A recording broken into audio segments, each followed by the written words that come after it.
What's up? Welcome back to the channel. Today I've compiled a list. These are my top 5 reasons that you'll get your ass kicked in a road rage situation. If you drive like an asshole, you don't know if you drive like an asshole, you might want to pay attention to this video. It might just save you from getting your ass kicked. Showtime, a-holes! We'll be here any minute.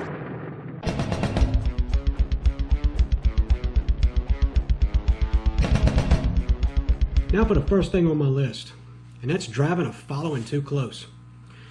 Everybody out there who has a driver's license, and if you're on the road you should have one, you took the test at the DMV, you know that following too close is a problem.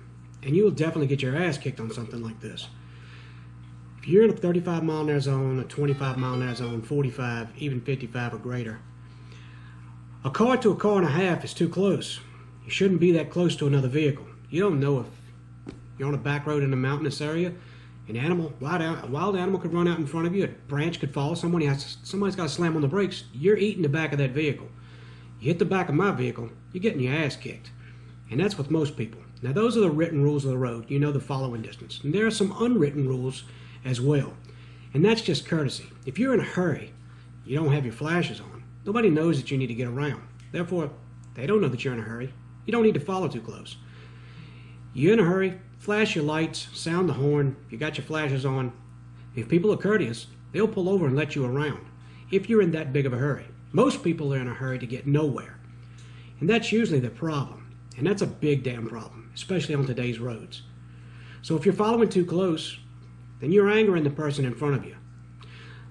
I'd say about 2.5, maybe 3 cars back, that's a good safe following distance. And that's courtesy. Try to stick to that. Now for number 2 on the list. Driving with your high beams on.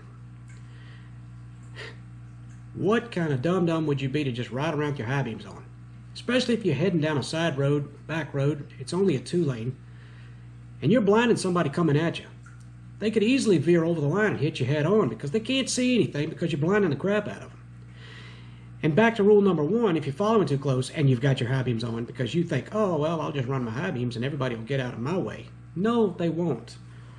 You're going to cause an angered situation. They're either going to slam on the brakes, you're going to hit them, they're going to pull over and follow you, and it's just going to turn into a road rage situation. This also goes to these douchebags that like to have these 4-wheel drives with their light bars on and these off-road lights. You got those on along with your high beams and you're coming down a country back road and you just decide not to turn them off when people are coming at you or you're flying up behind somebody, you're definitely going to get your ass kicked. So pay attention. That little lever right there is for you to turn your high beams up and down. You turn them on so you know where the switch is at to put it down. Be courteous. Stop doing that. Number 3 has to deal with spacing. What I mean by spacing is, let's say you're on a highway or you're on a back road and there's a checkered line and you can pass. Don't run right up on somebody's back bumper and swoop right over to the other lane to go around them. And as soon as you pass, not give enough clearance and cut back over and damn near run them out the road, maybe scraping the front bumper with your back bumper. It's not good spacing, and you're going to piss off that person. And more than likely, if you piss off that person, it's going to cause a road rage situation. Look, running up on the back end of my car and then shooting over into the next lane, I don't care if we're in a 4-lane, and then zipping by me and then cutting me off and cutting back in front of me. I don't care if you're still going up the road or not. Leave enough room. That's definitely a situation where you're going to piss somebody off and you might just get your ass kicked in that situation. So don't do it. Leave enough space and then pass. Number 4 on my list goes to those people who drive under the speed limit and won't let you pass. And everybody knows these people. We all have seen them. We've all had to deal with them. You can be on a back road and it'd be 45 miles an hour and somebody wants to do 20 to 25. Well, you're doing the speed limit. Somebody who's courteous, they won't get on top of you. Maybe they'll flash lights, but you decide not to let them around. And let's go to those left lane warriors. You're on a 2-lane highway, and you want to ride in the left lane beside somebody who's actually doing 53, 54 miles an hour, and you want to stay right beside them, and the next person wants to go on up the road. Don't do that. That pisses off a lot of people. I drove a rig for a while, and that really upsets me. When rigs would do it, it made me mad. I'd get on the box and I'd tell them, get out from beside the other rig and let people pass. It's just courteous. It's just stupid to block up the road. And if you're going to block up the road, somebody flashes the lights or they sound the horn, please pull over and let them around. If you're not going to do the speed limit because you're scared of the road, that's your business. If you're that scared, stay home. But do not drive too slow for the road. I mean, even if the conditions are good, I mean, you know, these people, they get out and they do 25 miles an hour on a 45 or 55. That's ridiculous.